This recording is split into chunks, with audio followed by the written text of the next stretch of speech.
Good evening everyone. শতাব্দীর কিচেনে আপনাদের সবাইকে স্বাগত জানাই। শীতের সময় নতুন ফুলকপি দিয়ে ভেটকি মাছের ঝোল গরম ভাতে যেন অমৃত। প্রায় সকলেই বানিয়ে থাকে, কিন্তু কি পদ্ধতিতে বানালে স্বাদ মুখে লেগে থাকবে সেই পদ্ধতিটাই আমি আজকে আপনাদের সাথে শেয়ার করলাম। তাহলে চলুন শুরু করা যাক আজকের এই সহজ এবং সুস্বাদু রেসিপি। প্রথমে মাছগুলোকে ম্যারিনেট করে নেব। তার জন্য দিয়ে দিলাম পরিমাণ মতো লবণ, হাফ চামচ হলুদ গুঁড়ো, আর দিয়ে দেব খুব সামান্য সর্ষের তেল। দিয়ে মাছগুলোকে খুব ভালোভাবে ম্যারিনেট করে 10 থেকে 15 মিনিট ম্যারিনেশনে রেখে দেব। এবার একটা মশলা রেডি করে নেব। তার জন্য দিয়ে দেব 1.5 ইঞ্চ আদা, 9-10 কোয়া রসুন আর 2টো কাঁচা লঙ্কা দিয়ে একটা স্মুথ পেস্ট রেডি করে নেব।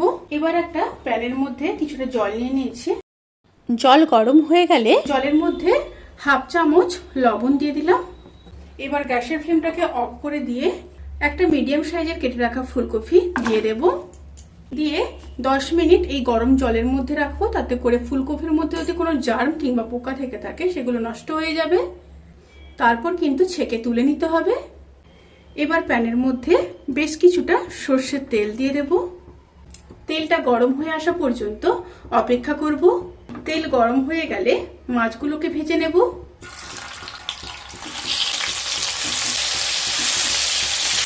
একটা সাইড ভাজা হয়ে গেলে উল্টে দেব।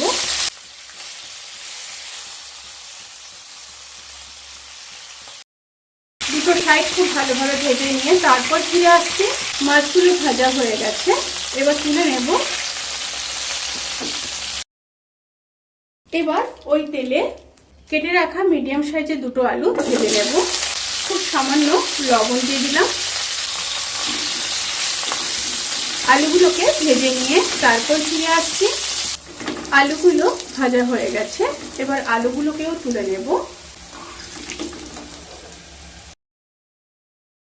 এবার ওই তেলে ফুলকপিগুলোকেও ভেজে নেব।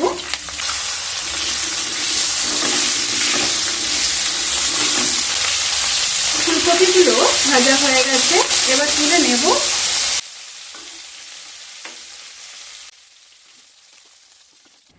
ওই তেলের মধ্যে আরো কিছুটা সর্ষের তেল দিয়ে দেব। তেল গরম হয়ে গেলে একটা শুকনো লঙ্কা আর গোটা গরম মশলা দিয়ে দেব।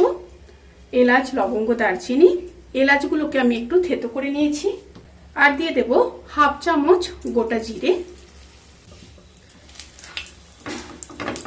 তেল থেকে যখন সুন্দর একটা স্মেল বেরোতে শুরু করবে সেই সময় পেস্ট করে রাখা 2টো মিডিয়াম সাইজের পেঁয়াজ দিয়ে দেব। পেঁয়াজ দিয়ে হালকা ভেজে নেব। পেঁয়াজগুলো যখন হালকা ভাজা ভাজা হয়ে আসবে তখন দিয়ে দেব আদা, রসুন আর কাঁচা লঙ্কার পেস্ট দিয়ে আবারও ভেজে নেব।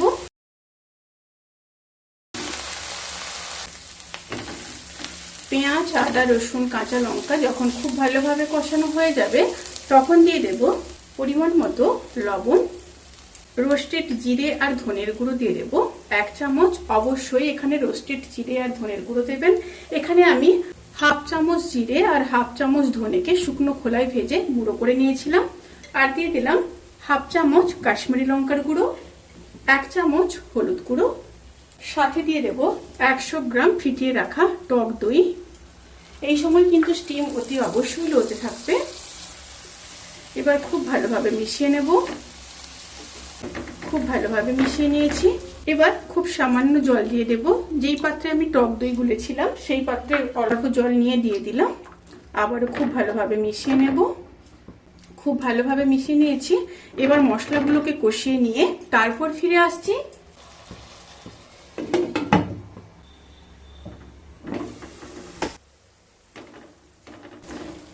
মশলাগুলো খুব ভালোভাবে কষানো হয়ে গেছে।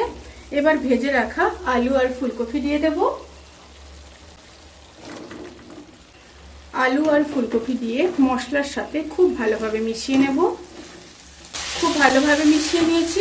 এবার লো স্টিমে আলু ফুলকপিগুলোকে 1 থেকে 1.5 মিনিট খুব ভালোভাবে কষিয়ে নেব।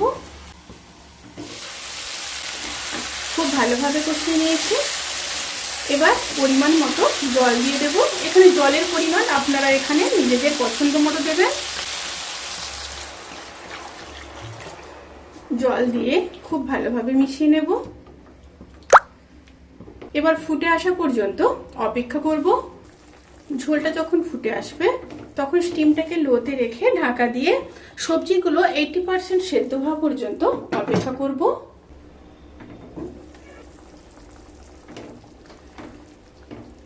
আলু ফুলকপি যখন প্রায় 80% সেদ্ধ হয়ে যাবে তখন ভেজে রাখা মাছগুলো দিয়ে দেব।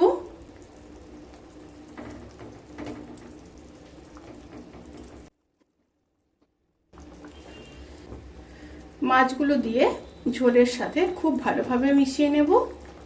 কাজটি কিন্তু খুব সাবধানে করতে হবে।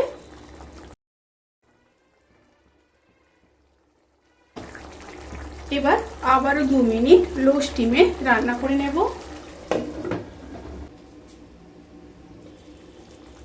রান্নাটি প্রায় হয়ে এসছে। এবার নামানোর আগে দুটো চেরা কাঁচা লঙ্কা, কিছুটা ফ্রেশ ধনেপাতা আর দিয়ে দেব 1 চামচ গরম মশলার গুঁড়ো। খুব ভালোভাবে মিশিয়ে নেব। খুব ভালোভাবে মিশিয়ে নেওয়ার পর উপর থেকে খুবই সামান্য একটু চিনি দিয়ে দিলাম, তাতে করে টেস্ট ব্যালেন্সে থাকবে। আপনারা যদি না চান তাহলে কিন্তু স্কিপ করতে পারেন। আবারও মিশিয়ে নিলাম। রেসিপিটি সার্ভ করার জন্য একদম রেডি। এবার গ্যাসের ফ্লেমটাকে অফ করে দেব। অফ করে ঢাকা দিয়ে 10 থেকে 15 মিনিট স্ট্যান্ডিং টাইমে রেখে তারপর সার্ভ করব। রেসিপিটি কেমন লাগলো প্লিজ কমেন্ট করে জানাতে কিন্তু ভুলবেন না। যদি ভালো লেগে থাকে তাহলে সাবস্ক্রাইব করে পাশে থাকা বেল আইকন প্রেস করে নোটিফিকেশান অল করে রাখবেন। তাতে করে আমি যত রেসিপি দেব সমস্ত লিঙ্ক আপনাদের কাছে পৌঁছে যাবে। আপনারা সবাই ভালো থাকবেন, সুস্থ থাকবেন, সাবধানে থাকবেন। আজকের মতো এই পর্যন্ত। পরের ভিডিওর জন্য অপেক্ষা করুন। টাটা।